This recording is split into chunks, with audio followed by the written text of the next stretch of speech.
കഴിഞ്ഞ ദിവസം നാം പാക്കിംഗ് പറഞ്ഞുകൊണ്ടിരിക്കുകയാണ് വോയിഡുകളിൽ അവസാനിപ്പിച്ചത്. കഴിഞ്ഞ ദിവസം നിങ്ങൾ പഠിച്ചിരുന്നു, ഈ സോളിഡുകളിൽ പാർട്ടിക്കിളുകൾ സ്ഫിയറുകളായി കൺസിഡർ ചെയ്യപ്പെടുന്നുവെന്നും അവ അടുത്തടുത്തായി നാം പാക്ക് ചെയ്ത് കാണിക്കുകയാണ് അതിൻ്റെ രീതിയെന്നും. ഇതിൽ വൺ ഡയമെൻഷണൽ ക്ലോസ് പാക്കിംഗ് പറഞ്ഞപ്പോൾ എന്താണ് coordination number of neighbouring particles in close packing, അതും പഠിച്ചിരുന്നു. തുടർന്ന് വൺ ഡയമെൻഷണൽ ക്ലോസ് പാക്കിങ്ങിൻ്റെ കോർഡിനേഷൻ നമ്പർ 2 ആണെന്നും, എന്നാൽ 2 ഡയമെൻഷണൽ ക്ലോസ് പാക്കിംഗ് 2 തരത്തിലുണ്ടെന്നും, ഒന്ന് സ്ക്വയർ ക്ലോസ് പാക്കിങ്ങും മറ്റൊന്ന് hexagonal close packing. Square close പാക്കിങ്ങിൻ്റെ കോർഡിനേഷൻ നമ്പർ 4ഉം ഹെക്സഗണൽ ക്ലോസ് പാക്കിങ്ങിൻ്റെ കോർഡിനേഷൻ നമ്പർ 6ഉമാണെന്നും നമുക്കറിയാം. അത് പറഞ്ഞപ്പോഴാണ് ഞാൻ നിങ്ങളുടെ മുന്നിൽ വോയിഡ് എന്ന ഒരാശയം മുന്നോട്ട് വെച്ചത്. വോയിഡുകൾ പ്രധാനമായും 2 തരത്തിലാണുള്ളതെന്ന്, ടെട്രാഹെഡ്രൽ വോയിഡും ഒക്ടാഹെഡ്രൽ വോയിഡും. അത് എങ്ങനെയാണ് വരച്ച് കാണിക്കുന്നത് എന്നുമൊക്കെ നമ്മൾ പഠിച്ചിരുന്നു. പാർട്ടിക്കിളുകളുടെ എണ്ണം x ആണെങ്കിൽ ടെട്രാഹെഡ്രൽ വോയിഡുകളുടെ എണ്ണം 2x എന്നും, ഒക്ടാഹെഡ്രൽ വോയിഡുകളുടെ എണ്ണം x എന്നും, ആകെ വോയിഡുകളുടെ എണ്ണം 3x എന്നും ഒക്കെ നമ്മൾ കേട്ടിരുന്നു. ഇന്ന് നമ്മൾ 3 ഡയമെൻഷണൽ ക്ലോസ് പാക്കിങ്ങിലേക്ക് വരുന്നു. Packing in 3 dimension.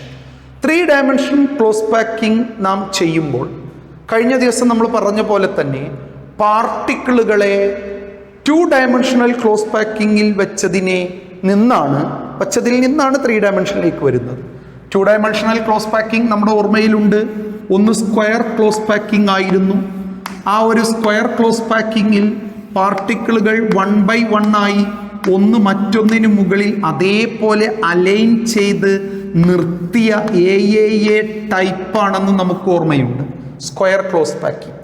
എന്നാൽ ഹെക്സഗണൽ ക്ലോസ് പാക്കിംഗ് എന്ന് പറയുന്ന ഭാഗം നമ്മൾ പഠിച്ചപ്പോൾ ഈ ഹെക്സഗണൽ ക്ലോസ് പാക്കിങ്ങിൽ പാർട്ടിക്കിളുകൾ 1 by 1 ആയിട്ട് അലൈൻ ചെയ്തിട്ടുണ്ടെങ്കിലും ഒന്നിനെ മറ്റൊന്നിൻ്റെ ഡിപ്രഷനിൽ പ്ലേസ് ചെയ്താണ് നമ്മളത് വരച്ചിരുന്നു.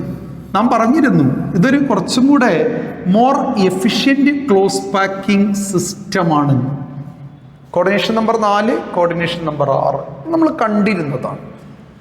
ഇവിടെ ഈ 3 ഡയമെൻഷണൽ ക്ലോസ് പാക്കിങ്ങിലേക്ക് വരുമ്പോൾ നമുക്ക് 3 dimensional close packing from 2 dimensional square close പാക്കിങ്ങിൽ നിന്നാവാം. അപ്പോൾ 3 ഡയമെൻഷണൽ ക്ലോസ് പാക്കിംഗ് തന്നെ 2 തരത്തിലുണ്ട്. ഒന്ന് 3 dimensional close packing from 2 dimensional square close packing. അപ്പോൾ രണ്ടെന്തായിരിക്കും നിങ്ങൾക്ക് തന്നെ പറയാം, 3 dimensional close packing from 2 dimensional hexagonal square packing. അപ്പോൾ ഇത് ഒന്നിനു മുകളിൽ ഒന്നായിട്ടിങ്ങനെ അടുക്കി വെച്ചാൽ നോക്കൂ, ഞാൻ 2 dimensional close packing from 3 dimensional close packing from 2 dimensional square close packing ആണ് ആദ്യം പറയുന്നത്. ഇത് ഒരു ലെയർ, ഇതിനു മുകളിൽ ഇതേപോലെ ഒരു ലെയർ അടുക്കി വെക്കുന്നു, പിന്നെയും ഒരു ലെയർ, പിന്നെയും ഒരു ലെയർ. അങ്ങനെ വന്നു കഴിഞ്ഞാൽ ഇതിനെയാണ് നമ്മൾ എന്ത് വിളിക്കുന്നത്? 3 dimensional close packing from square close packed layers.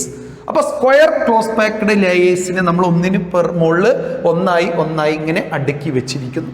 അങ്ങനെ അടുക്കി വെച്ച് കഴിഞ്ഞാൽ നിങ്ങൾക്ക് കിട്ടുന്ന 3 ഡയമെൻഷണൽ ക്ലോസ് പാക്കിങ്ങിൻ്റെ ആ ഒരു കോഓർഡിനേഷൻ നമ്പർ എത്രയാണ്? ആ കോർഡിനേഷൻ നമ്പർ എന്ന് പറയുന്നത്, ശ്രദ്ധിക്കൂ, ഞാനിപ്പോൾ ഒരു ലെയർ മാത്രമാണ് കാണിക്കുന്നത്. ഈ ഒരു ലെയറിലുള്ള ഒരാളുടെ നൈബറിംഗ് പാർട്ടിക്കിളുകളുടെ എണ്ണം സ്ക്വയർ ക്ലോസ് പാക്കിങ്ങിൽ നമുക്കറിയാം അത് 4 ആണ്. അപ്പോൾ ഈ 4 എണ്ണത്തിൽ ഇയാൾ സ്പർശിക്കുന്നുണ്ടല്ലോ. ഇനി മുകളിൽ ഒരു ലെയർ വന്നു കഴിഞ്ഞാൽ ആ മുകളിൽ ഇവൻ്റെ തൊട്ടു മുകളിൽ വരുന്നവനുമായി മാത്രമേ ഇവൻ സ്പർശിക്കുന്നുള്ളൂ. അപ്പോൾ ഇവൻ്റെ ഈ 4നോട് കൂടി 1 നിങ്ങൾക്ക് മനസ്സിലാവുമല്ലോ. ഇനി ഈ നിൽക്കുന്ന ലെയറിൻ്റെ അപ്പുറത്ത് താഴെ ഒരു ഇതേപോലെ ലെയർ വന്നാൽ അതിൽ ഒരാളുമായല്ലേ ഇയാൾ സ്പർശിക്കുന്നുള്ളൂ, ആ തൊട്ട് താഴെയുള്ള. അപ്പോൾ ഇതിൻ്റെ കോഓർഡിനേഷൻ നമ്പർ എത്രയായിരിക്കും? ഇവിടെ 4, മുകളിലേക്കൊന്ന്, താഴേക്കൊന്ന്. സോ കോഓർഡിനേഷൻ നമ്പർ ഈസ് 6 അല്ലേ? എന്തുകൊണ്ട് 6 കിട്ടി എന്ന് മനസ്സിലായല്ലോ. ഇതാണ് 3 dimensional close packing from square close പാക്കിങ്ങിൻ്റെ കോർഡിനേഷൻ നമ്പർ കണ്ട രീതി. അപ്പോൾ ഇതൊന്ന് നിങ്ങളുടെ ഓർമ്മയിൽ സൂക്ഷിക്കുക. പരീക്ഷയ്ക്ക് ചോദിച്ചിട്ടുണ്ട് ഇതിൻ്റെ ഒരു കോർഡിനേഷൻ നമ്പർ രീതി. ഇതിനെയും നമ്മൾ എന്താ വിളിക്കുക? ഇത് എ ടൈപ്പാണ് ഫസ്റ്റ് ലെയർ എന്ന് കരുതുക. സെക്കൻഡ് ലെയറും സെയിം എ, തേർഡ് ലെയറും സെയിം എ. ഇതിനെയും നമ്മൾ പറയാറുള്ളത് 3 ഡയമെൻഷണൽ ക്ലോസ് പാക്കിങ്ങിലെ എ ടൈപ്പ് എന്നാണ്. 2 ഡയമെൻഷണൽ ക്ലോസ് പാക്കിങ്ങിൽ നമ്മൾ എ ടൈപ്പ് പറഞ്ഞിരുന്നു. അപ്പോൾ 3 ഡയമെൻഷണൽ ക്ലോസ് പാക്കിങ്ങിലാണ് അത്. എന്നാൽ യഥാർത്ഥത്തിൽ കെമിസ്ട്രിയിൽ നമ്മൾ കാര്യക്ഷമമായി ഉപയോഗിക്കുന്നത്. 2 ഡയമെൻഷനിൽ അത് അങ്ങനെ ഉപയോഗിക്കാറില്ല. അത് ആ ഒരു ഓരോ അടുക്കുകൾ പറയാൻ നമ്മൾ എ ഉപയോഗിച്ചു എന്ന് മാത്രം. അതുപോലെ എ ബി അങ്ങനെ ഉപയോഗിച്ചു എന്ന് മാത്രം. എന്നാൽ 3 ഡയമെൻഷനിൽ അത് പെർഫെക്റ്റ് ആണ്, എ ടൈപ്പ്. അപ്പോൾ എ ടൈപ്പിൽ കോർഡിനേഷൻ നമ്പർ എത്രയാണ്? അത് 6 ആണ്. നിങ്ങൾക്ക് മനസ്സിലായി എന്ന് കരുതട്ടെ. ഇനി നമുക്ക് കേൾക്കാനുള്ളത് രണ്ടാമത്തെ തരം 3 dimensional close packing. 3 dimensional close packing from square close packing ആണ് ഒന്നാമത്തേത്. അതൊരു തരം ഉണ്ടായിരുന്നു, അതിനെക്കുറിച്ച് നമ്മൾ പറഞ്ഞു. ഇനി 3 ഡയമെൻഷണൽ ക്ലോസ് പാക്കിങ്ങിൻ്റെ രണ്ടാമത്തേതാണ് ഫ്രം. ഒന്നാമത്തേത് ഏതായിരുന്നു? From square close packing. എന്നാൽ രണ്ടാമത്തേതാണ് ഫ്രം ഹെക്സഗണൽ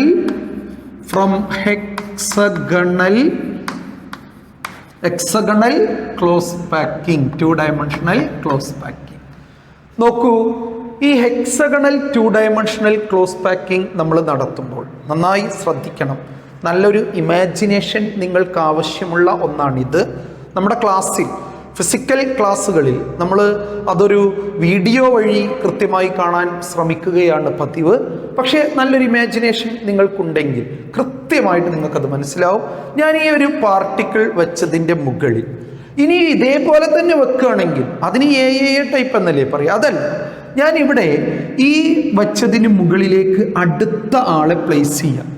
ആ പ്ലേസ് ചെയ്യുമ്പോൾ നിങ്ങളുടെ ശ്രദ്ധ ഇവിടെ തരണം. ഇവിടെ ഒന്നാമത്തെ ലെയറിന് മുകളിലേക്ക് രണ്ടാമത്തെ ലെയർ വന്നിരിക്കുന്ന ചിത്രമാണ് ബോർഡിൽ വന്നിരിക്കുന്നത്. നിങ്ങൾക്ക് കാണാൻ കഴിയുന്നുണ്ടല്ലോ. അതൊന്ന് ശ്രദ്ധിച്ചു നോക്കൂ. അതിൽ ഒരു ലെയറിനെ ഡോട്ടഡായും അടുത്ത ലെയറിനെ ബോൾഡ് ആയിട്ടും സ്ഫിയറുകൾ കാണിച്ചിരിക്കുന്നു. അങ്ങനെ കാണിച്ചാലേ നിങ്ങൾക്ക് ആ 2 ലെയർ ബോധ്യപ്പെടൂ എന്നത് കൊണ്ടാണത്. എന്നിട്ട് അവിടെ എന്തോ എഴുതിയത് നിങ്ങൾ ശ്രദ്ധിച്ചുവോ? ചില ഗ്യാപ്പുകളിൽ O എന്നും മറ്റു ചില ഗ്യാപ്പുകളിൽ T എന്നും കാണിച്ചിരിക്കുന്നു. എന്താണത്? T stands for tetrahedral voids. കണ്ടുവോ? ആ O കാണിച്ചിരിക്കുന്നത് എന്താണ്? ഒക്ടാഹെഡ്രൽ വോയിഡുകളുമാണ്. അപ്പൊ 2 വോയിഡുകളെയും ഇവിടെ കാണിച്ചിട്ടുണ്ട്. Tetrahedral void, octahedral void. നമ്മൾ നേരത്തെ പറഞ്ഞ പോലെ 3 സ്ഫിയറുകൾക്കിടയിലുള്ള ഗ്യാപ്പ് തന്നെയല്ലേ ടെട്രാഹെഡ്രൽ വോയിഡ് കാണിച്ചിരിക്കുന്നത്. നോക്കൂ, 6 സ്ഫിയറുകൾക്കിടയിലുള്ള ഗ്യാപ്പ് തന്നെയല്ലേ ഒക്ടാഹെഡ്രൽ വോയിഡ് കാണിച്ചിരിക്കുന്നത്. അപ്പൊ 2 വോയിഡുകളും ഇവിടെ കൃത്യമാണ്, വ്യക്തമാണ്. അപ്പോൾ ഒന്നാമത്തെ ലെയറിന് മുകളിൽ സെക്കൻഡ് ലെയർ പ്ലേസ് ചെയ്തിരിക്കുന്നു. ഇങ്ങനെ പ്ലേസ് ചെയ്ത് നമുക്ക് കിട്ടിയ ഇതിൽ ഇനി നമുക്ക് തേർഡ് ലെയറിന് എന്ത് ചെയ്യാം? അടുത്തതിന് മുകളിൽ കൊണ്ടുവന്ന് പ്ലേസ് ചെയ്യാം. അപ്പോൾ ഇതിനെ നമ്മൾ ഒന്നാമത്തെ ലെയറിനെ ഇപ്പോൾ കണ്ടതിനെ ഞാൻ എ എന്ന് വിളിച്ചാൽ രണ്ടാമത്തതിനെ എനിക്ക് ബി എന്ന് വിളിക്കരുതോ? മൂന്നാമത്തത് എന്ത് തന്നെ അതേപോലെ തന്നെയാണെങ്കിൽ എ. അപ്പോൾ ഇതിനെ നമ്മൾ വിളിക്കുന്ന പേരാണ് A B type 3 dimensional close packing. എന്താണ് വിളിച്ചത്? A B type 3 dimensional close packing. അതൊരു മികച്ച ക്ലോസ് പാക്കിംഗ് ആണ്. എന്നാൽ ഫസ്റ്റ് ലെയറിന് ഇപ്പം നമ്മൾ കാണുന്ന പോലെ വെച്ചിട്ട് സെക്കൻഡ് ലെയർ അതേപോലെ തന്നെ വെച്ച് തേർഡ് ലെയർ വെക്കുമ്പോൾ നമ്മൾ കവറിങ് ചെയ്യുന്നത് വോയിഡിനെ ഒന്ന് മാറ്റിയാലോ? ആ തിരിച്ചാണെങ്കിൽ അതിനെ നമുക്കപ്പോൾ എയുടെ രീതിയിലല്ല, ഒന്നാമത്തെ രീതിയല്ല 2, രണ്ടാമത്തെ രീതിയല്ല 1, 2 രീതിയല്ല 3, റിപ്പീറ്റിംഗ് ചെയ്യുന്നത് 4ാമത്തതിലാണ്. അപ്പോൾ അതിനെ നമുക്ക് ഏത് ടൈപ്പ് എന്ന് വിളിക്കാം? A B C type. അപ്പോൾ നോക്കൂ, 2 തരത്തിൽ നമുക്ക് ഹെക്സഗണൽ 2 ഡയമെൻഷണൽ ക്ലോസ് പാക്കിങ്ങിൽ നിന്ന് 3 ഡയമെൻഷണൽ ക്ലോസ് പാക്കിംഗ് ഉണ്ടാക്കാം. ഒന്ന് എ ബി ടൈപ്പ്, മറ്റൊന്ന് എ ബി സി ടൈപ്പ്. രണ്ടും ഇതിൽ ആദ്യത്തെ എ ബി ടൈപ്പിന് എ ബി ടൈപ്പ് നല്ല എഫിഷ്യൻ്റ് ആണ്. നൈബറിംഗ് പാർട്ടിക്കിളുകളുടെ എണ്ണം ഇതിൽ ഒരാളെ നമ്മൾ എടുത്താൽ അതിന് ചുറ്റും ഹെക്സഗണൽ ആയതുകൊണ്ട് തന്നെ 6 ആളുകളുണ്ട്. അപ്പോൾ 6ഉം അവിടെ കോർഡിനേഷൻ നമ്പറിലേക്ക് കോൺട്രിബ്യൂട്ട് ചെയ്യപ്പെടുന്നു. അങ്ങനെ വരുമ്പോൾ അവിടെ 6. ഇനി താഴത്തേക്ക് നോക്കുകയാണെങ്കിൽ അവിടെ 3 പേരുണ്ടാവും ടച്ചിങ്. അതേപോലെ മുകളിലേക്ക് 3. അപ്പോൾ ടോട്ടൽ 3ഉം മുകളിലുള്ള 3ഉം താഴെയുള്ള 3ഉം ഇവിടെയുള്ള 6. അപ്പോൾ ടോട്ടൽ 12 ആണ് ഇതിൻ്റെ കോർഡിനേഷൻ നമ്പർ. അപ്പോൾ കോർഡിനേഷൻ നമ്പർ എ ബി ടൈപ്പിൽ 12 ആണ്.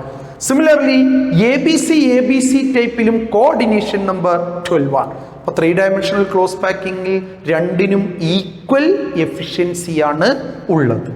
നമ്മൾ കേട്ട 3 dimensional close packing from 2 dimensional close packing 2 തരത്തിലുള്ളത് നമ്മൾ കണ്ടു കഴിഞ്ഞു. ഒന്ന് 3 dimensional close packing from 2 dimensional square close packing. ഇവിടെ നമ്മൾ ഓർക്കുന്നു ഇതിൻ്റെ കോർഡിനേഷൻ നമ്പർ 6 ആയിരുന്നു. അതോടൊപ്പം നമ്മൾ ഓർക്കേണ്ടത് ഇതിൻ്റെ യൂണിറ്റ് സെൽ ഒരു പ്രിമിറ്റീവ് ക്യൂബിക് യൂണിറ്റ് സെല്ലാണ്. സാധാരണ പ്രിമിറ്റീവ് ക്യൂബിക് യൂണിറ്റ് സെൽ ആയിരിക്കും. എന്നാൽ നാം 3 dimensional close packing from 2 dimensional hexagonal close പാക്കിങ്ങിൽ അത് നാം 2 തരത്തിലാണ് കണ്ടത്. നന്നായി ശ്രദ്ധിക്കണം. അതിലൊന്ന് കവറിംഗ് ടെട്രാഹെഡ്രൽ വോയിഡ്സ്. അവിടെ വന്നപ്പോൾ ഫസ്റ്റ് ലെയറിന് മുകളിൽ ആ ചിത്രത്തിൽ കാണുന്നു, നിങ്ങൾക്ക് ഇവിടെ കാണാം. ഈ ഒന്നാമത്തെ ലെയറിന് മുകളിൽ രണ്ടാമത്തെ ലെയർ പ്ലേസ് ചെയ്തപ്പോൾ ഉണ്ടായ ഒക്ടാഹെഡ്രൽ വോയിഡുകളെ O എന്നും ടെട്രാഹെഡ്രൽ വോയിഡുകളെ T എന്നും സൂചിപ്പിച്ചിരിക്കുന്നത് ഒന്നുകൂടി നിങ്ങളുടെ ശ്രദ്ധയിൽപ്പെടുത്തുന്നു. ഇവിടെ മൂന്നാമത്തെ ലെയർ വെക്കുമ്പോൾ നമ്മൾ T എന്ന് സൂചിപ്പിച്ച ആ ടെട്രാഹെഡ്രൽ വോയിഡുകൾക്ക് മുകളിൽ അടുത്ത ലെയർ വെച്ചാൽ അത് ഒന്നാമത്തെ ലെയറിനോട് ഐഡന്റിക്കൽ ആയിരിക്കും. അതുകൊണ്ട് അതിനെ നാം എ ബി എ പിന്നെ അടുത്തത് ബിയോട്, അപ്പോൾ എ ബി ടൈപ്പ് എന്നാണ് വിളിച്ചത്. അപ്പോൾ പ്ലേസിങ് 3rd ലെയറാണ് ഇത് ഏത് ടൈപ്പ് എന്ന് തീരുമാനിച്ചത്. 3rd ലെയർ നമ്മൾ ടെട്രാഹെഡ്രൽ വോയിഡിൽ വെച്ചപ്പോൾ അതിനെ നമ്മൾ വിളിച്ചു എ ബി ടൈപ്പ്. ശ്രദ്ധിക്കണം, 3rd ലെയർ ടെട്രാഹെഡ്രൽ വോയിഡിൽ വെച്ചപ്പോഴാണ് നമ്മൾ അതിനെ എ ബി ടൈപ്പ് എന്ന് വിളിച്ചത്. ഈ A B type 3rd layer tetrahedral വോയിഡിൽ വെച്ചത് hexagonal close packing in 3 dimension എന്നാണ് അറിയപ്പെടുന്നത്. അത് എ ബി ടൈപ്പിനെ അതുകൊണ്ട് നമ്മൾ എന്താണ് വിളിച്ചത്?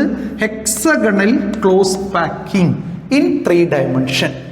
നാം കേട്ടിട്ടുള്ള പ്രധാന മെറ്റലുകളായ magnesium 2nd group, zinc 12th group, ഇങ്ങനെ മെഗ്നീഷ്യം, സിങ്ക് തുടങ്ങിയവ മികച്ച എക്സാമ്പിളാണ് hexagonal close packed സ്ട്രക്ചറുകൾക്ക്.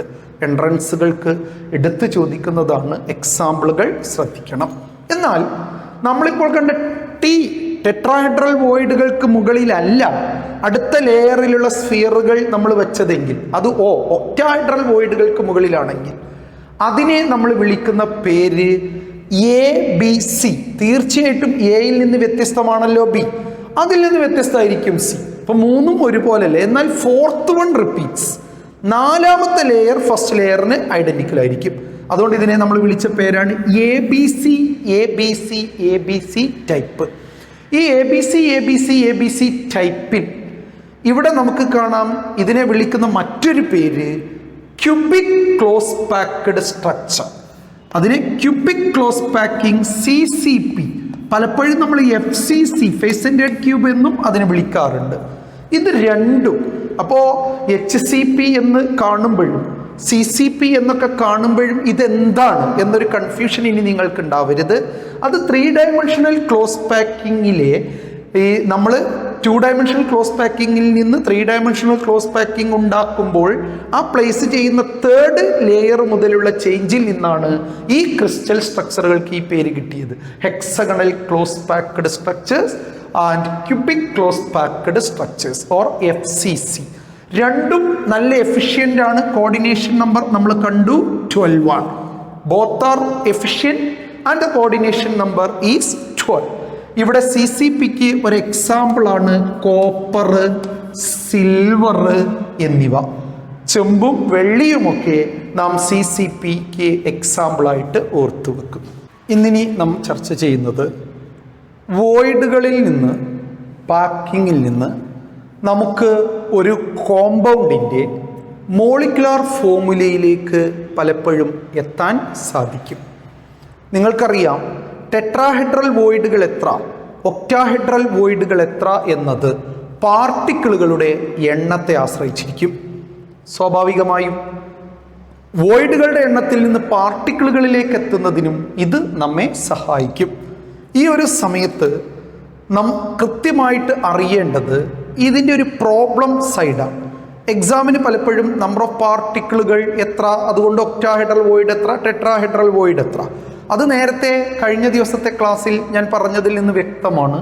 50 പാർട്ടിക്കിളുകൾ close packing നടത്തിയാൽ അത് ടെട്രാഹെഡ്രൽ വോയിഡുകളുടെ എണ്ണം 100 ആയിരിക്കും, ഒക്ടാഹെഡ്രൽ വോയിഡുകളുടെ എണ്ണം 50 ആയിരിക്കും. അപ്പോൾ ആകെ വോയിഡുകളുടെ എണ്ണം 150 ആയിരിക്കും. അതായത് octahedral void is equal to n, tetrahedral void is equal to 2n, total number of void is equal to 3n. ഇതാണ് നമ്മൾ വോയിഡുകളുടെ എണ്ണം കാണുന്നതിന് ഉപയോഗിക്കുന്നത്. എന്നാൽ ഇവിടെ എക്സാമിന് എങ്ങനെയുള്ള ചോദ്യങ്ങളാണ് നമ്മളോട് ചോദിക്കുക? ഞാനൊരു ചോദ്യം വായിക്കാം, നിങ്ങൾ ബോർഡിലേക്ക് ശ്രദ്ധിക്കൂ. ആ ചോദ്യം ഞാൻ വായിക്കുന്നതോടൊപ്പം നിങ്ങൾ ബോർഡിലേക്ക് ശ്രദ്ധിച്ചേക്കുക. A compound is formed by 2 elements X and Y. Atoms of the element Y as anions makes CCP and those of the element X as cations occupy all the octahedral voids. What is the formula of the compound? ചോദ്യം ഒരിക്കൽ കൂടി ബോർഡിൽ നോക്കി വായിക്കൂ. A compound is formed by 2 elements X and Y. ഒരു compound ഉണ്ടായിരിക്കുന്നത് എക്സും വൈയും ചേർന്നാണെന്ന് പറയുന്നു. എന്നിട്ട് പറഞ്ഞിരിക്കുകയാണ് atoms of the element Y, Y എന്ന് പറയുന്ന അത് ആനിയോൺ ആണ് എന്ന് പറഞ്ഞിട്ടുണ്ട്. ഓക്കെ, ആനിയോൺ മേക്ക് CCP, അത് ക്യൂബിക് ക്ലോസ് പാക്ഡ് സ്ട്രക്ചറിലാണ് ഉണ്ടാക്കിയിട്ടുള്ളത്. And those of the element X as cation, എക്സിനെ പറഞ്ഞിട്ടുണ്ട് അവനാണ് ഇതിൻ്റെ കാറ്റയോൺ എന്ന്. ഒക്കുപ്പൈ ആൾ ഒക്ടാഹെഡ്രൽ വോയിഡ്സ്, ഇവനെല്ലാം ഒക്ടാഹെഡ്രൽ വോയിഡുകളിലുമാണ് ഉള്ളത്. What is the formula of the compound? ചോദ്യം വ്യക്തമല്ലേ? നിങ്ങൾ ആ ചോദ്യത്തെ നന്നായി അനാലിസിസ് നടത്തുക. എക്സും വൈയും ചേർന്നൊരു കോമ്പൗണ്ട് ഉണ്ടായി, അതിൽ വൈ ഉള്ള ആനിയോണായ വൈ ഉള്ളത് ക്യൂബിക് ക്ലോസ് പാക്ഡ് സ്ട്രക്ചറിലും ആ കാറ്റയോൺ ആയിട്ടുള്ള എക്സ് ഒക്ടാഹെഡ്രൽ വോയിഡുകളിലുമാണ് കാണപ്പെടുന്നത്. എങ്കിൽ what is the formula of the compound? നോക്കൂ, ഞാൻ നേരത്തെ നിങ്ങളോട് പറഞ്ഞത് ഇവിടെ നിന്നുള്ള ചോദ്യങ്ങൾ ഇങ്ങനെ തന്നെയാണ്. വോയിഡുകളുമായി ബന്ധപ്പെടുത്തിയിട്ടുള്ള ക്വസ്റ്റ്യനുകൾ, എൻട്രൻസുകൾക്ക് നിറഞ്ഞു നിൽക്കുന്ന സാന്നിധ്യമാണ് ഇത്തരം ചോദ്യങ്ങൾ. നാം എൻട്രൻസ് ഡിസ്കഷനിൽ ഇത്തരം ചോദ്യങ്ങൾ കൂടുതൽ കൊണ്ടുവരും. എന്തായിരുന്നാലും അങ്ങനെ ഒരു ചോദ്യം ചോദിച്ചു കഴിഞ്ഞാൽ നമുക്ക് എന്താണ് ചെയ്യാൻ കഴിയുക? ഈ ഒരു ചോദ്യത്തിൽ നിന്ന് നമ്മളോട് പറഞ്ഞിട്ടുണ്ട് Y anion cubic close packing ആണ്. ക്യൂബിക് ക്ലോസ് പാക്കിംഗ് CCP നമ്മൾ പറഞ്ഞു, അല്ലെങ്കിൽ FCC എന്നൊരു പേര് അതിന്, ഫേസ് സെന്റേഡ് ക്യൂബ്.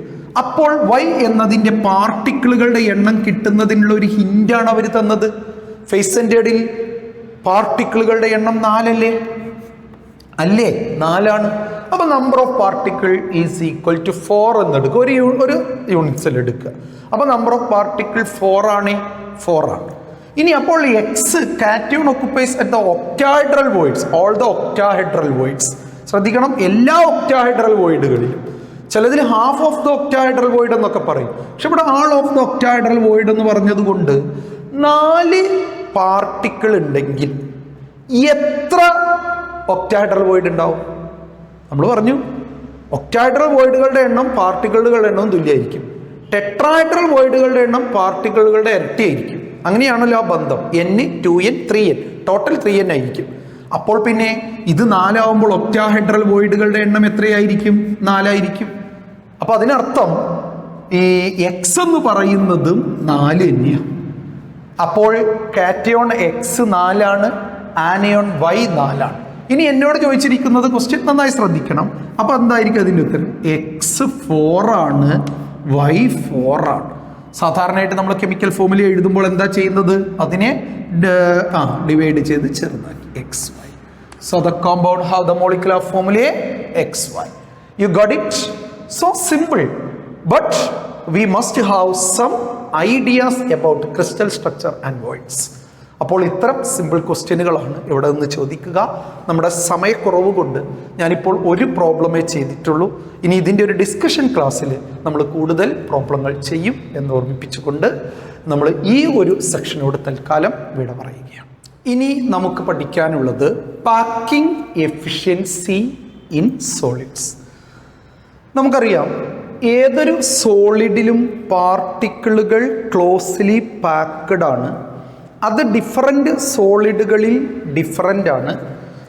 നാം പഠിച്ച 3 ഡയമെൻഷണൽ ക്ലോസ് പാക്കിങ്ങുകളിൽ അവ ഓരോന്നും വ്യത്യസ്തവുമാണ്.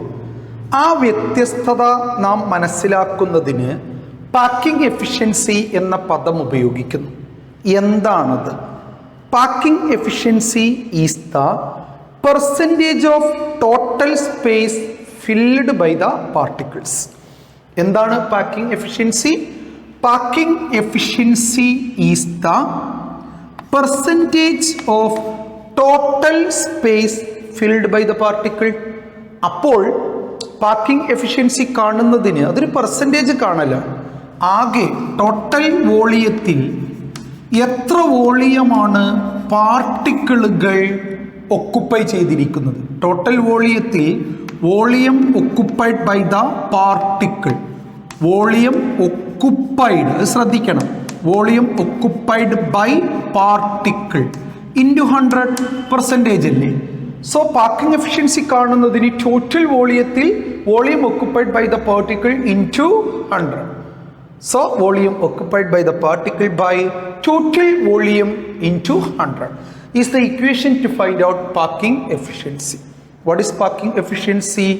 Percentage of total space filled by the particle is called parking efficiency. Parking efficiency പൊതുവെ നമ്മൾ പറയാറുള്ളത് പെർസെൻറ്റേജിലാണ്. അത് കാണുന്നതിനുള്ള ഇക്വേഷനാണ് parking efficiency is equal to volume of the particles by total volume into 100. നമുക്കറിയാം, ഇവിടെ സാധാരണയായിട്ട് നാം എടുക്കുന്നത് എല്ലാ സോളിഡുകളിലെയും പാർട്ടിക്കിളുകളെ സ്ഫിയറായ കൺസെപ്റ്റാണല്ലോ നമ്മൾ എടുത്തിട്ടുള്ളത്. അപ്പോൾ ആ ഒരു സ്ഫിയറിൻ്റെ എത്ര സ്ഫിയർ ഉണ്ട് അത്രയും സ്ഫിയറിൻ്റെ വോളിയമാണ് volume occupied by the particle by total volume. നമ്മളൊരു ക്യൂബ് എടുത്തു കഴിഞ്ഞാൽ അത് എ ക്യൂബ് എന്ന ഇക്വേഷൻ വെച്ചാണല്ലോ നാം സാധാരണയായിട്ട് വോളിയം കാണുന്നത്. അപ്പോൾ ആ എ ക്യൂബിൽ എത്ര പാർട്ടിക്കിൾ ഉണ്ട് into 4/3 πr cube. 4/3 πr cube ആണല്ലോ ഒരു സ്ഫിയറിൻ്റെ വോളിയം എന്ന് പറയുന്നത്, ഇൻറ്റു 100. ഈ ഇക്വേഷൻ ഉപയോഗിച്ചാണ് നമ്മൾ കണ്ടെത്തേണ്ടത്.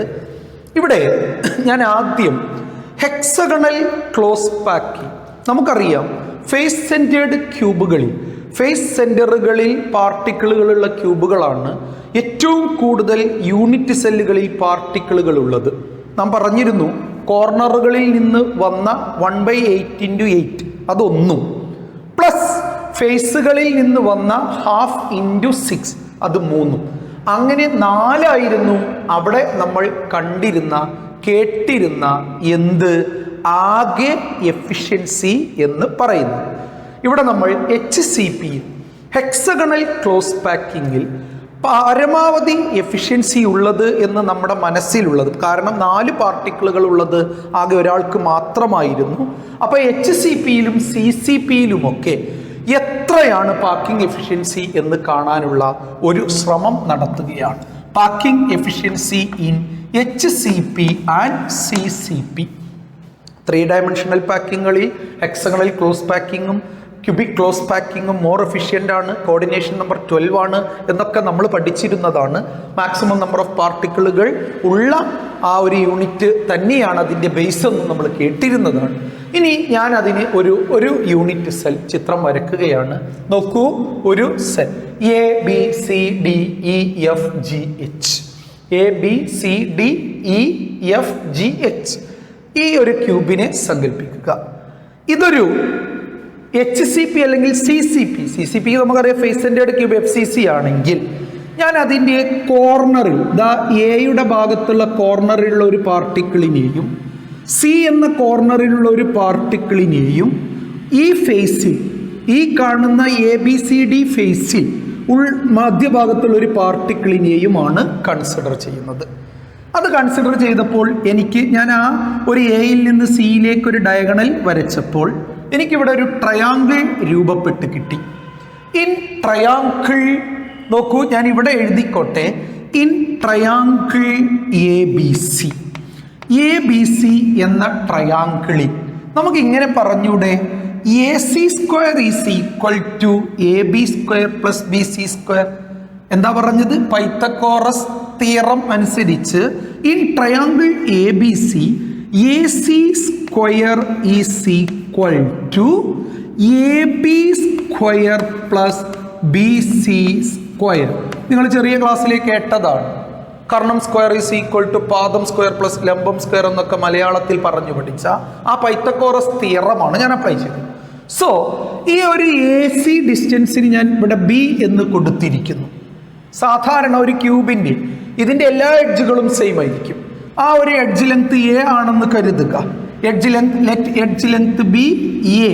അപ്പോൾ ഇത് A ആയിരിക്കും, ഇത് A ആയിരിക്കും. അപ്പോൾ നമുക്ക് എന്താണ് കിട്ടുന്നത്? B² isn't it?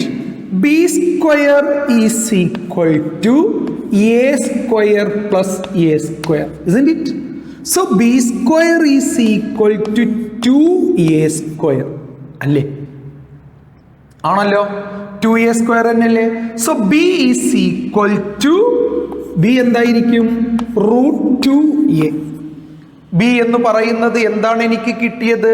√2A ആണ്, isn't it? നോക്കൂ, B എന്ന് പറയുന്നത് √2A ആയിരിക്കും. നിങ്ങൾക്ക് കാണാനും ഇത് മനസ്സിലാക്കാനും കഴിയുന്നുണ്ട് അല്ലോ എന്നാണ് ഞാൻ കരുതുന്നത്. B is equal to √2A. എന്നാൽ ഇവിടെ നിന്ന് ഇങ്ങോട്ട് ഈ സ്ഫിയറിന്റെ ഒരു റേഡിയസ് അല്ലേ? ഈ സ്ഫിയറിന്റെ ഇവിടെ നിന്ന് ഇങ്ങോട്ട് അതിൻ്റെ ഒരു റേഡിയസ്, ഇവിടെ നിന്ന് ഇങ്ങോട്ട് അതിൻ്റെ ഒരു റേഡിയസ്, ഇവിടെ നിന്ന് ഇങ്ങോട്ട് അതിൻ്റെ ഒരു റേഡിയസ്. നമ്മൾ പഠിച്ചിട്ടുണ്ട് ഒരു സോളിഡിൽ all particles are identical spheres consider ചെയ്യുന്നത്. അപ്പൊ ഞാൻ ഇതിനെ ഇങ്ങനെ എഴുതട്ടെ, 4R is equal to √2A. ആണോ? ആണ്. 4R is equal to √2A. എങ്കിൽ R ഈസ് ഈക്വൽ ടു എന്തായിരിക്കും? √2A/4 ആയിരിക്കും. ആണല്ലോ. A എന്തായിരിക്കും? A is equal to 4R/√2 ആയിരിക്കും. റീഅറേഞ്ച്മെന്റ് 4R/√2 എന്ന് പറഞ്ഞാൽ എന്താണ്? 2√2R അല്ലേ? So A is equal to 2√2R. അപ്പൊ R എന്തായിരിക്കും? R is equal to A/2√2. ഇവിടെ നിങ്ങൾ ഈ ഒരു റിലേഷനുകളൊക്കെയും ഓർമ്മയിൽ സൂക്ഷിക്കണം. കാരണം ഇത് മതി, ഇതിൽ നിന്ന് നിങ്ങൾക്ക് ഇതൊക്കെ അറ്റൈൻ ചെയ്യാൻ കഴിയും. കാരണം എൻട്രൻസുകൾക്കൊക്കെ ഇവിടെ ഒരു പ്രോബ്ലം സൈഡ് ക്രിയേറ്റ് ചെയ്യപ്പെട്ട് നിങ്ങളോട് A ചോദിക്കാം, R ചോദിക്കാം, A ചോദിക്കാം, ഏതും ഒന്ന് തന്ന് മറ്റേത് പ്രൊവൈഡ് ചെയ്ത് ചോദിച്ചേക്കാം. അപ്പോൾ അവിടെ ഒരു ശ്രദ്ധ നിങ്ങൾക്കുണ്ടാവട്ടെ. അപ്പോൾ നമുക്ക് കിട്ടി R is equal to A/2√2 and A is equal to 2√2R for HCP and CCP structures. ഇനി ഈ ഒരു വിലയെ നമുക്കറിയാം, number of particles in HCP and CCP is maximum in a unit cell. So it must be 4. അത് 4 ആണ്. അങ്ങനെ വരുമ്പോൾ ഞാൻ total volume occupied by the particle എനിക്ക് എന്ത് എഴുതാം? ഈക്വൽ ടു 4 ഇൻറ്റു സ്ഫിയറുകളാണ് കണക്കാക്കുന്നത്, 4/3πr³. Isn't it? 4 into 4/3πr³ and divided by total volume of the cube. A ആണല്ലോ സൈഡ്, അപ്പോൾ അത് A³ ആണ്. A³ into 100. പെർസെൻറ്റേജിലേക്കാണല്ലോ നമ്മൾ എഫിഷ്യൻസി പറയുന്നത്. ഇനി ആറിൻ്റെ വിലയും എയുടെ വിലയും എയുടെ വിലയും നമുക്ക് അപ്ലൈ ചെയ്യാം. അത് അപ്ലൈ ചെയ്ത് കഴിഞ്ഞാൽ നമുക്ക് എന്ത് കിട്ടും? 4 × 4/3πr³. ഞാൻ ആറിൻ്റെ വില അവിടെ അപ്ലൈ ചെയ്യുന്നില്ല, എക്ക് വില മാത്രം കൊടുക്കുക. എന്നാൽ തന്നെ 6 കട്ടായി പോവാൻ ഒരു പോസിബിലിറ്റി ഉള്ളത് കൊണ്ട് ബൈ a³ എന്ന് പറയുമ്പോൾ 2√2r² into 100. So is equal to, ഇത് നമുക്ക് വർക്കൗട്ട് ചെയ്യാം. സോ വർക്കൗട്ട് ചെയ്ത് കഴിഞ്ഞാൽ നമുക്ക് കിട്ടുന്നത് 74% എന്നായിരിക്കും. 74. അപ്പം ഞാൻ ആ പാർക്കിംഗ് എഫിഷ്യൻസി ജസ്റ്റ് ഒന്ന് കാണിച്ചെന്നേ ഉള്ളൂ. മാത്തമാറ്റിക്കൽ വർക്ക് ഇവിടെ നമുക്ക് സ്ഥലമില്ലാത്തത് കൊണ്ട് ഞാനതങ്ങ് ചെയ്തു വെച്ചു. അപ്പോൾ നിങ്ങൾ ഈ ഒരു parking efficiency of HCP and CCP structures 74% ആണ് എന്ന് മനസ്സിലാക്കുകയാണ്. അപ്പോൾ അത് കിട്ടി എന്ന് കരുതട്ടെ. So simple. ഈ ഒരു ഡയഗ്രത്തിലൂടെ വേണം നമ്മളത് മനസ്സിലാക്കി വെക്കാൻ. കാരണം എൻട്രൻസ് പരീക്ഷകളുടെ സ്ഥിരമായ ക്വസ്റ്റ്യനുകൾ വരുന്നൊരു ഏരിയ എന്നുള്ള നിലയിൽ അത് നിങ്ങൾക്കേറെ സഹായകരമായിരിക്കും. രണ്ടാമത്തെ പാക്കിംഗ് എഫിഷ്യൻസി നമുക്ക് പറയാനുള്ളത്, നേരത്തെ നമ്മൾ പറഞ്ഞ ഫേസ് സെൻറ്റേർഡ് ക്യൂബ് കഴിഞ്ഞാൽ രണ്ടാമത്തേത് നമുക്ക് പറയാനുള്ളത് ബോഡി സെൻറ്റേർഡ് ക്യൂബിക് സ്ട്രക്ചറാണ്. ബോഡി സെൻറ്റേർഡ് സ്ട്രക്ചർ എന്ന് കേൾക്കുമ്പോൾ തന്നെ നിങ്ങളുടെ മനസ്സിലേക്ക് വരുന്നുണ്ടാവണം അതിലുള്ള പാർട്ടിക്കിളുകളുടെ എണ്ണം 1 ബോഡി സെൻറ്ററിലും കോർണറിൽ നിന്നുള്ള 1 അടക്കം 8 ആണ്. അപ്പോൾ 8 പാർട്ടിക്കിളുകളാണ് ബോഡി സെൻറ്റേർഡ് ക്യൂബുകളിൽ ഉള്ളത് എന്ന് നമുക്കറിയാം. ഞാനൊരു ബോഡി സെൻറ്റേർഡ് ക്യൂബിനെ നിങ്ങളുടെ ബോർഡിൽ വരച്ചു വെച്ചിരിക്കുന്നു. നോക്കൂ, ആ ഒരു ക്യൂബ് ABCDEFGH, അതിൽ ബോഡി സെൻറ്റേർഡിൻ്റെ പ്രത്യേകത എല്ലാ കോർണറുകളിലും ഓരോ പാർട്ടിക്കിളും, ബോഡിയുടെ സെൻറ്ററിൽ ഒരു പാർട്ടിക്കിളും. ഞാനിവിടെ A എന്ന കോർണറിലുള്ള ഒരു പാർട്ടിക്കിളിനെയും F എന്ന കോർണറിലുള്ള ഡയഗണലായി വരുന്ന മറ്റൊരു പാർട്ടിക്കിളിനെയും എടുത്ത് ബോഡി സെൻറ്ററിലുള്ള പാർട്ടിക്കിളിനെ അതിനെ ബന്ധിപ്പിച്ചുകൊണ്ട് വരച്ചിരിക്കുന്നു.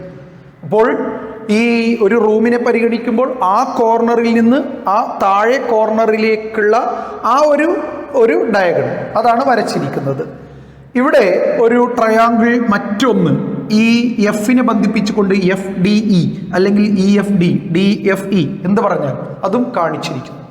ഇനി നോക്കൂ, ഞാൻ ഈ താഴെ ഉള്ള ട്രയാങ്കിളിനെ എടുത്താൽ ഇൻ ട്രയാങ്കിൾ EDF, ഞാൻ എടുക്കുന്നത് EDF എന്ന ഈ താഴെ കാണുന്ന ട്രയാങ്കിളിനെയാണ്. എടുത്താൽ ഇവിടെയും നമുക്കറിയാം പൈത്തഗോറൻ തിയറം അനുസരിച്ച് ED² plus EF² will be equal to EFD². അതുകൊണ്ട് തന്നെ എല്ലാ ക്യൂബിൻ്റെയും ഭാഗങ്ങൾ A കൊണ്ടാണല്ലോ സൂചിപ്പിക്കുന്നത്. A² plus A² is equal to B². A² plus A² will be equal to B². So B² is equal to 2A². അല്ലേ, 2 A²കൾ. അതുകൊണ്ട് B is equal to √2A. √2A ആണ് B. അപ്പോൾ B എന്താണ് എന്നത് നേരത്തേതിലും FCCയിലും നമ്മൾ കണ്ടത് ഇതേപോലെ തന്നെ. എന്നാൽ ഇനി ഇവിടെ ഞാൻ ഈ ട്രയാങ്കിളിനെ പരിഗണിക്കുന്നു. ഇതേ ഡയഗണൽ അടിച്ചു വന്ന 2 ഡയഗണലുകളായി വന്ന ഈ ട്രയാങ്കിൾ AFD DAF FAD ഏതോ ഈ ട്രയാങ്കിളിനെ ഞാൻ പരിഗണിച്ചാൽ ഇവിടെ എനിക്ക് ഇങ്ങനെ പറയരുതോ, in triangle AFD FA² will be is equal to FD² plus DA² അല്ലെങ്കിൽ AD². നോക്കൂ, FA² is equal to FD² plus AD². നേരത്തെ നമ്മൾ FD എന്ന് പറയുന്നതിന് B എന്ന് എഴുതിയിട്ടുണ്ട്. B എന്താണെന്ന് കണ്ടിട്ടുണ്ട്, √2A അല്ലെങ്കിൽ 2A² ആണ് B². അപ്പൊ നമുക്കറിയാം C², ഇത് C അല്ലേ. അപ്പൊ C² is equal to B² plus A². ഒരു ഭാഗം A ആണല്ലോ. അപ്പോൾ C² is equal to B² plus A². B² എന്നത് 2A² ആണെന്ന് നേരത്തെ കണ്ടതല്ലേ. അപ്പോൾ ആ വില കൊടുത്താൽ C² is equal to 2A² plus A² is equal to 3A². അപ്പോൾ C ഈസ് ഈക്വൽ ടു എന്താ കിട്ടുക? C² is equal to 3A². So C is equal to √3A. C എന്നത് √3A എന്ന് കിട്ടി. C is equal to √3A. A എന്ന് കിട്ടി. ഇവിടെ നിങ്ങൾക്കറിയാം ഒരു സ്ഫിയറിൻ്റെ 6, ഇവിടെ 2 ആറുകൾ, ഇവിടെ 1 ആറ്, ഇവിടെ 1 ആറ്, ആകെ 4 ആറുകളുണ്ട്. അപ്പൊ സി എന്ന് പറയുന്നത് 4 ആറാണ്. 4 ആറ് എന്ന് പറയുന്നത് സി ആണ്. 4r is equal to C. എങ്കിൽ സി സമം √3a അല്ലേ കിട്ടിയത്? 4r is equal to √3a എന്ന് എഴുതിക്കൂടെ? റെഡി അല്ലേ? അപ്പോൾ r is equal to √3a/4 എന്ന് എഴുതാം. a is equal to 4r/√3 എന്ന് എഴുതാം.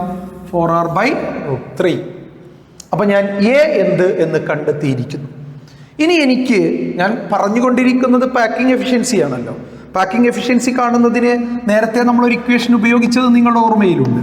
Packing efficiency is equal to total volume occupied by the particle by total volume of the cube into 100. ഞാനത് വീണ്ടും എഴുതുന്നില്ല. So packing efficiency is equal to total volume occupied by the particle. Body centred ക്യൂബിലെ total പാർട്ടിക്കിളുകളുടെ എണ്ണം 2 അല്ലേ? അപ്പൊ total volume എന്തായിരിക്കും? 2 × 4/3πr³ by total volume of the cube അന്നും ഇന്നും എല്ലാ കാലത്തും അത് a³ ആണ് into 100. So is equal to 2 × 4/3πr³ in by a³ എന്ന് പറയുന്നത് എയുടെ വില നമുക്കറിയാം 4r/√3. So 4r/√3 the whole cube. ഇങ്ങനെ എഴുതിക്കൂടെ? ഇൻറ്റു 100. എന്താ ഇൻറ്റു 100 എന്ന് എഴുതുന്നത്? പെർസെൻറ്റേജ് ആണ് നമ്മൾ പറയുന്നത്. Packing efficiency is expressed in percentage. So is equal to, ഇത് വർക്കൗട്ട് ചെയ്താൽ 6 മുകളിലും താഴെ കട്ട് ചെയ്തപ്പോൾ നിങ്ങൾക്ക് കിട്ടും 68%, 68%. So packing efficiency of body centered cubic structure is 68%. നേരത്തെ നമ്മൾ പറഞ്ഞത് packing efficiency of face centered cubic structure is 74%. അത് മോർ എഫിഷ്യൻ്റ് ആയിരുന്നു. ഇത് അതുമായി കമ്പയർ ചെയ്യുമ്പോൾ ലെസ് എഫിഷ്യൻറ്റ് ക്യൂബിക് സ്ട്രക്ചറാണ്. പാക്കിംഗ് എഫിഷ്യൻസിയിൽ മൂന്നാമത്തേത് packing efficiency of a simple cubic lattice. അപ്പോൾ ഇനി നമുക്ക് കേൾക്കാനുള്ളത് packing efficiency of a simple cubic lattice. ഞാനിവിടെ ഒരു സിമ്പിൾ ക്യൂബിനെ എടുത്തിരിക്കുന്നു. നിങ്ങളുടെ ഓർമ്മയിലുണ്ട് എന്താണ് ഒരു സിമ്പിൾ ക്യൂബിൻ്റെ പ്രത്യേകത? അതിൻ്റെ കോർണറുകളിൽ മാത്രമാണ് പാർട്ടിക്കിളുകൾ ലൊക്കേറ്റ് ചെയ്തിട്ടുള്ളത് എന്നാണ് അതിൻ്റെ പ്രത്യേകത. അപ്പോൾ ഈ കോർണറുകളിൽ മാത്രം പാർട്ടിക്കിളുകളുള്ള ഒരു സിമ്പിൾ ക്യൂബിക് ലാറ്റീസിൻ്റെ പാക്കിംഗ് എഫിഷ്യൻസി എത്രയായിരിക്കും? അതിന് നമ്പർ ഓഫ് പാർട്ടിക്കിൾ നമുക്കറിയാം 1 ആണ്. നമ്പർ ഓഫ് പാർട്ടിക്കിൾ 1 ആണ്. ഈ ഒരു ലെങ്ത് എന്ന് പറയുന്നത് എ ആണ്. ഇവിടെ എ ഈസ് ഈക്വൽ ടു, ഇത് ഇതിൻ്റെ റേഡിയസും ഇത് ഇതിൻ്റെ റേഡിയസും അല്ലേ? A is equal to 2r ആണ്. സോ a³ എന്ന് പറയുന്ന volume is equal to 2r the whole cube ആണ്. ഈസ് ഈക്വൽ ടു 8r³ ആണ്. നമുക്കറിയാം പാക്കിംഗ് എഫിഷ്യൻസി കാണുന്നതിന് നമ്മൾ ഉപയോഗിച്ച ഇക്വേഷനാണ് packing efficiency is equal to total space filled by the particle by total volume into 100. അപ്പോൾ ഒരു പാർട്ടിക്കിളാണല്ലോ ഒരു സിമ്പിൾ ക്യൂബിൽ ഉള്ളത്. ആകെ കോർണറുകളിൽ നിന്ന് കിട്ടിയ 1/8 × 8 ഈസ് ഈക്വൽ ടു 1. അപ്പോൾ 1 എന്ന് പറയുന്ന ഒന്നിൻ്റെ ഒരു സ്ഫിയറിൻ്റെ വോളിയം എന്ന് പറയുന്നത് 1 × 4/3πr³ by total volume a³ ഞാനിവിടെ നേരത്തെ ചെയ്തു വെച്ചു 8r³ ഇൻറ്റു 100. നമ്മളിത് വർക്കൗട്ട് ചെയ്ത് കഴിഞ്ഞാൽ ആറും കട്ട് ചെയ്ത് നമ്മൾ വർക്കൗട്ട് ചെയ്ത് പൈക്ക് വില കൊടുത്തു കഴിഞ്ഞാൽ നമുക്ക് കിട്ടും 52.4%.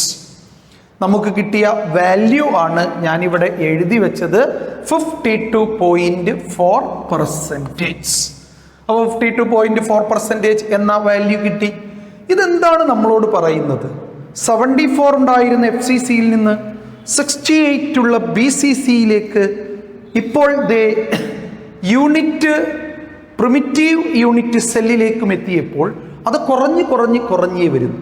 ഏറ്റവും ലോവസ്റ്റ് പാക്കിംഗ് എഫിഷ്യൻസി ഉള്ളത് ഈ കൂട്ടർക്കാണ് 52.4%.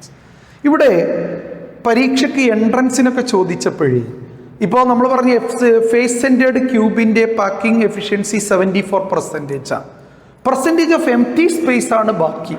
അപ്പോൾ 26%. ബാക്കി 74-ൽ നിന്ന് 100-ൽ നിന്ന് 74 പോയപ്പോൾ ബാക്കിയുള്ള 26% ആണ് അതിൻ്റെ എംപ്റ്റി സ്പേസ് എന്ന് പറയുന്നത്. അപ്പോൾ അങ്ങനെ എടുത്ത് ചോദിക്കാറുണ്ട്, how much percentage of the space is empty.